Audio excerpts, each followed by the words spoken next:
Kalau sebelum pilihan raya 2008, parti PKR dan pembangkang untuk memenangi hati dan fikiran rakyat Selangor telah menabur begitu banyak janji seperti mana disebutkan oleh Yang Berhormat Dato' Nor sebentar tadi. Saya nak tanya, rakyat Selangor nak tanya, apa dah terjadi kepada janji-janji tersebut?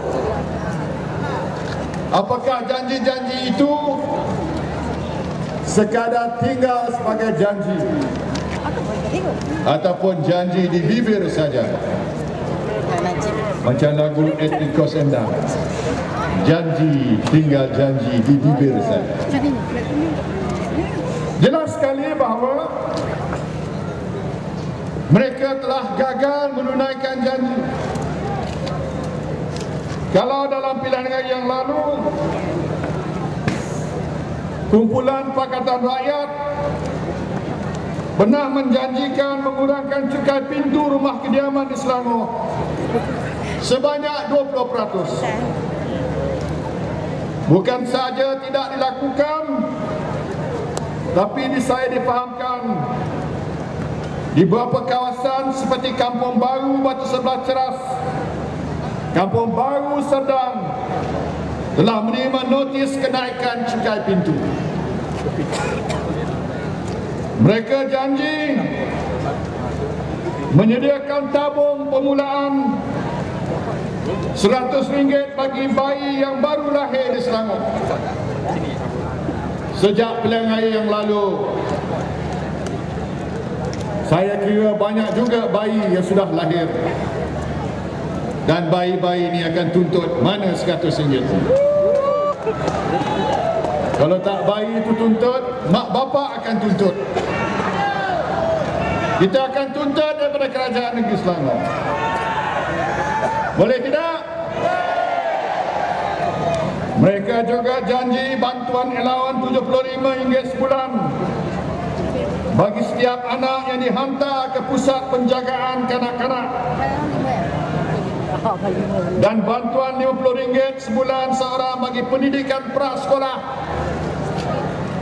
Rakyat Selangor nak tanya, di mana letaknya janji-janji tersebut? Ada tidak? Tidak.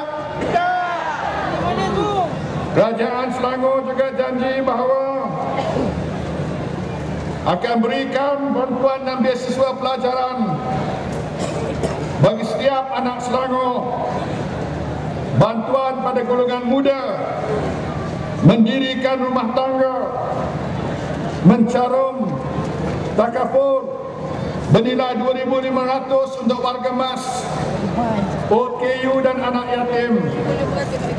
Dan tidak cukup dengan itu, Pakatan Rakyat turut menabur janji memberi allowance khas pada setiap ibu tunggal yang tinggal dalam negeri Selangor. Saya nak tanya pada semua ibu tunggal di Selangor, sebab tadi saya jumpa dengan Persatuan Ibu Tunggal di Bangi. Mereka kata mereka hidup dalam keadaan susah hari ini. Mana janji mereka pada ibu tunggal di Selangor? Mana janji mereka pada anak-anak yang belajar di tadika? Malah kalau tidak ada pinjaman PTPTN, Universiti Selangor, UNISEL tak boleh hidup sama sekali. UNISEL hidup kerana apa? Kerana kerajaan pimpinan Barisan Nasional membantu.